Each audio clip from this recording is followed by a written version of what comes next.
മനുഷ്യക്കടത്ത് ആരോപിച്ച് ഛത്തീസ്ഗഡിൽ അറസ്റ്റിലായ കന്യാസ്ത്രീകൾ NIA കോടതിയിൽ ജാമ്യാപേക്ഷ സമർപ്പിച്ചു. CPM കേന്ദ്ര കമ്മിറ്റി അംഗങ്ങളായ PK ശ്രീമതി, CS സുജാത എന്നിവർ കന്യാസ്ത്രീകളെ കാണാൻ ദുർഗ് ജയിലിൽ എത്തിയിട്ടുമുണ്ട്. അനൂപ് ദാസാണ് ചേരുന്നത്. അനൂപ്, NIA കോടതിയിൽ തന്നെ ജാമ്യാപേക്ഷ സമർപ്പിക്കാമെന്നൊരു നിലയിലേക്ക് അഭിഭാഷകന്റെ നിയമോപദേശം രാവിലെ ലഭിച്ചു എന്ന് നേരത്തെ റിപ്പോർട്ട് ചെയ്തിരുന്നല്ലോ. അതിന്റെ തുടർച്ചയായി ഇപ്പോൾ കോടതിയിൽ എപ്പോഴാണ് ജാമ്യാപേക്ഷ സമർപ്പിച്ചത്? എപ്പോൾ പരിഗണിക്കപ്പെടും?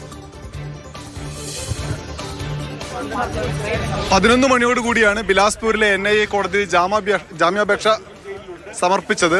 അതിന്റെ തുടർ നടപടികൾ ഇപ്പോൾ നടക്കുന്നു. ഇന്ന് തന്നെ കേസ് പരിഗണിക്കാനുള്ള ഒരു സാധ്യതയുണ്ട് എന്ന് അവിടെ നിന്ന് നമുക്ക് വിവരം ലഭിക്കുന്നു.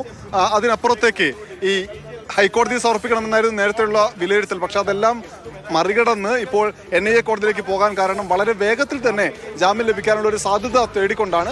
അതേസമയം തന്നെ കൂടുതൽ നേതാക്കൾ ഇവിടേക്ക് എത്തുന്നു. അത് കന്യാസ്ത്രീകൾക്ക് പിന്തുണയുമായിട്ടാണ്. 5 കോൺഗ്രസ് MPമാർ അല്പസമയത്തിനകം ഇവിടെ ജയിലിലേക്ക് എത്തും. 2 CPMന്റെ കേന്ദ്ര കമ്മിറ്റി അംഗങ്ങൾ ഇവിടെ ഉണ്ട്.